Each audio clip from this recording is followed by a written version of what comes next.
दोस्तों नमस्कार, आपका हार्दिक स्वागत है आपके अपने चैनल लीगल आई में। ये अंधकार से प्रकाश की ओर चलने की व्यवस्था का चित्रण करता है।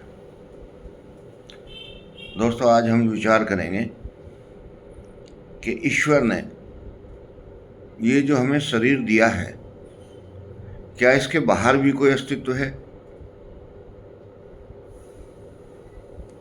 या ये अल्टीमेट है।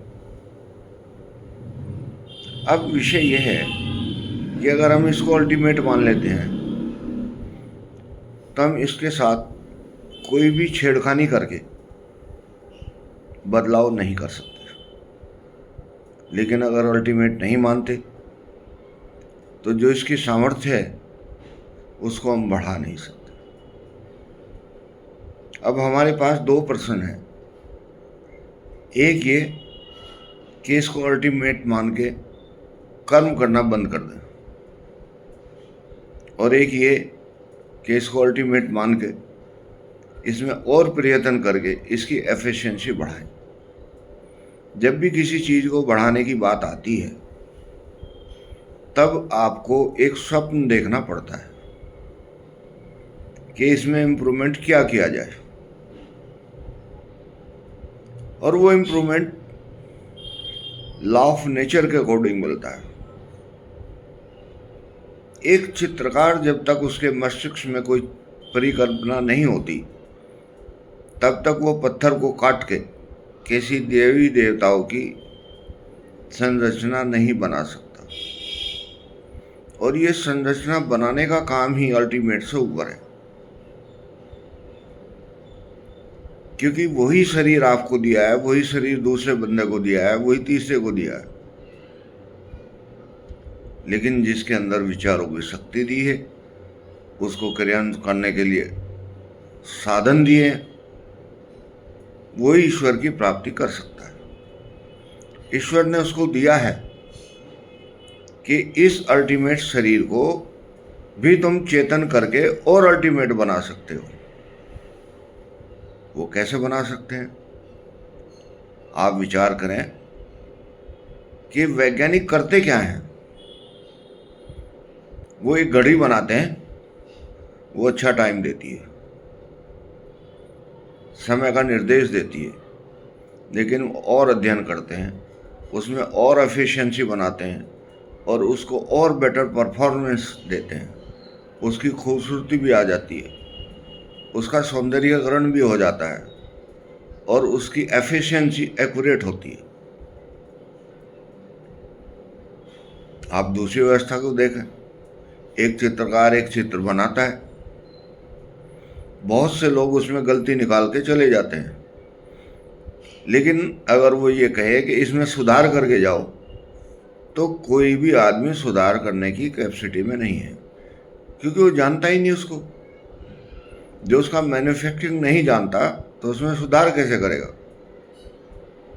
और यही विषय आदमी के जीवन का चिंतन का विषय है कि जो उसके पास है उसको इम्प्रूव करने के लिए जो साधन ईश्वर ने दिए हैं उनका प्रयोग करके इम्प्रूवमेंट दिखाने के लिए जो आदमी प्रयत्न करता है वो सफल होता है। अब प्रयत्न कैसे करता है? वही हाथ पैर उसके पास है, वही दूसरे का हाथ पैर। हाँ, लेकिन इसके अंदर भी तो एक इनर बॉडी है जिसको सूक्ष्म शरीर और कारण शरीर कहते हैं। सूक्ष्म शरीर चेतना देता है तो ये शरीर का जो बाह्य हिस्सा है उसके अनुसार कर्म करता है।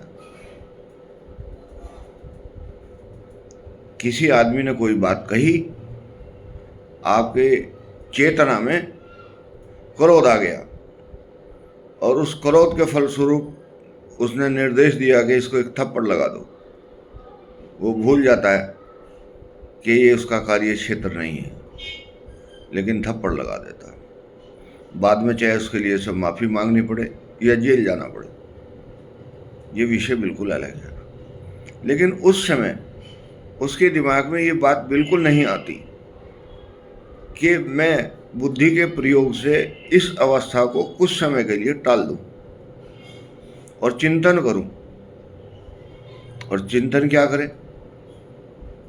कि ये जो परिस्थिति आई है ये किस कारण से आई है। मेरे प्रेजेंट समय में जो मैंने गलती की उसकी वजह से आई है, या मेरे साधना के क्षेत्र में त्रुटि है इस वजह से आई है। ये विचारने विषय है और विचार करना चाहिए कि हम अपने मन में इतनी शांति पैदा कर लें कि हमें किसी भी तरह से आवेश ना आए। और आवेश जो है वो विकृति है, और विकृति पर शोध करने के लिए आपको ईश्वर की शरण में जाना ही होगा, क्योंकि उसको आप साधारण आंखों से नहीं पकड़ सकते, दिव्य दृष्टि से भी नहीं पकड़ सकते। वो आएगी, अटैक करके चली जाएगी, लेकिन फिर भी कोई ना कोई तो प्रोटेक्शन चाहिए। तब हमारे शास्त्रों में ये वर्णन है कि अगर हम निरंतर अपने कार्य क्षेत्र के साथ साथ ईश्वर को भी समर्पित होते जाते हैं तो हमें ये स्थिति से बचने का सबसे साधारण तरीका मालूम हो जाता है कि हम शरणागत हैं। ईश्वर ने हमें जो काम दिया है उस काम को हम निभा रहे हैं, ताकि हमारे अंदर ईर्ष्या भेव पैदा ही न हो।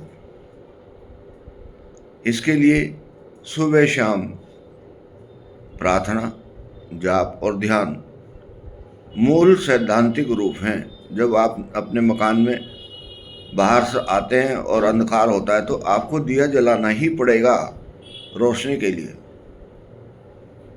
ट्यूबलाइट की आवश्यकता नहीं है, आवश्यकता है एक छोटी सी किरण की जो हमें ट्यूबलाइट के बोर्ड तक पहुंचा दे। यही ईश्वर की व्यवस्था है कि वो आदमी को ऊंचा उठा देता है। जैसे जैसे आप उसके शरण में जाएंगे ऐसे ऐसे वो आपके सर्व कर्म बंधन को काट के आपको नया जीवन देगा। नमस्कार।